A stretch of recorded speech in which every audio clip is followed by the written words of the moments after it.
जिसने 100 से ज़्यादा बच्चियों का रेप किया।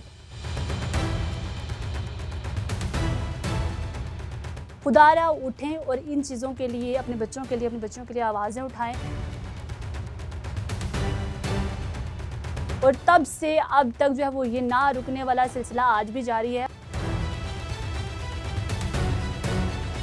इससे पहले जो तारीख़ है वो हमें ये बताती है कि एक जावेद इकबाल नामी एक शख्स था जो कि जिसने 100 से ज़्यादा बच्चियों का रेप किया था, और वो यकीनन उसने ख़ुद जाके जो है वो वहाँ पर अपने आप को सरेंडर किया कह लें, या फिर उसने पुलिस को जाके बताया कि मैंने 100 से ज़्यादा बच्चियाँ जो है वो बच्चियाँ उनको जो है वो इस तरह निशाना बनाया।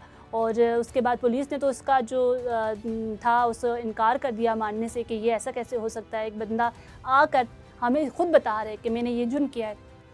बहरहाल जब वो जुर्म कर चुका और उसके बाद जो है वो फिर उसने सोचा कि मैं ख़त लिखूं, फिर उसने किसी न्यूज़पेपर में ख़त लिखा। जब ख़त लिखा गया वहाँ रिपोर्टर पहुँचे, उन्होंने तहकीक की और ख़त में जो चीज़ें तहरीर की गई थी, और वहाँ पर पहुँचने के बाद उन्हें वाक़ई लगा कि ये चीज़ हो रही है। फिर पुलिस वहाँ पर जो है वो आई और पुलिस से सारा इन्वेस्टिगेशन की और सारी चीज़ें हुई। फिर वहाँ पर उसका इंटरव्यू भी किया गया उसी रिपोर्टर की जानिब से, किसी न्यूज़पेपर में गालिबन उसका इंटरव्यू भी लगा था और उसने एक्सेप्ट किया था। और उसने भी तस्वीरें लेकर रखी हुई थी उन बच्चों की, और वो उन बच्चों को टारगेट किया करता था जो लावारिस होते थे, उनसे दोस्तियां करता था, यानी कि जो दाता दरबार पे या आते जाते कहीं जिनका कोई भी नहीं होता, और उनको पकड़ के जो है वो इस जो है वो घिनौने जो जुर्म करता था उनके साथ।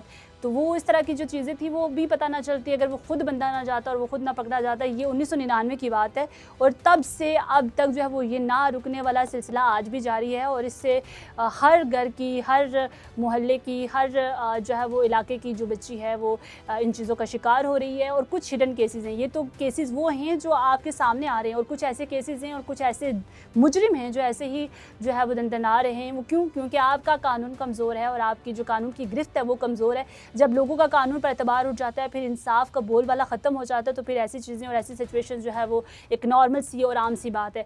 दूसरी बात ये कि हमारे माशरे में एक कलमिया ये भी है कि हम जो हमारी जो साइकी है और मेंटालिटी है बड़ी सिक है, और हम जो है वो इस हवाले से कोई काम नहीं करते और हमें अवेयरनेस उस तरह से नहीं दी जाती है। हम इस्लाम या दीन की बात आती है तो हम बड़ा प्रचार करते हैं उसका, लेकिन उसी दीन में आपके बच्चियों के साथ और आपके बच्चों के साथ इस तरह के फ़ेल और इस तरह की चीज़ें की जाती हैं, लेकिन उस पर कोई बोलने वाला नहीं। यहाँ पर कहाँ मजहबी स्कॉलर्स हैं, कहाँ आपकी NGOs हैं नाम नहाद, 100 बच्चियाँ वो कहाँ गई। और वो जो तहकीक हो रही है और वो शरबात तहकीक है कि डार्क वेब जो कि पिछले कई सालों से हम इस जो है वो इस ऐप का सुनते आ रहे हैं, और इस ऐप पर न जाने कितनी औरतों की, कितने लोगों की ज़िंदगियां बर्बाद हुई।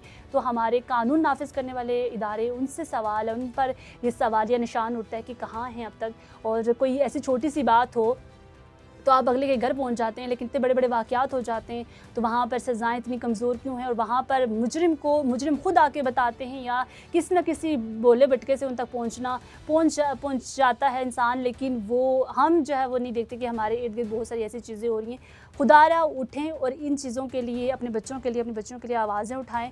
और ये आजकल का दौर है, और आपके बच्चे ना तो आपके घर में महफूज हैं ना बाहर महफूज हैं, और तब तक हैं ये चीज़ें जब तक आपका कानून कमज़ोर है। तो मेरे ख्याल से कानून के साथ साथ आप लोगों में अवेयरनेस फैलाने की बहुत ज़्यादा ज़रूरत है। और आजकल सोशल मीडिया का दौर है, और अवेयर करना एक दूसरे को और अपने बच्चों का ख्याल रखना कोई इतनी बड़ी बात नहीं है। और अपने बच्चों का जहाँ कहीं पे भी हो, और अपने बच्चों का ज़रूर ख्याल रखें। इस तरह के दरिंदे हर गली मोहल्ले में जो है वो पाए जाते हैं।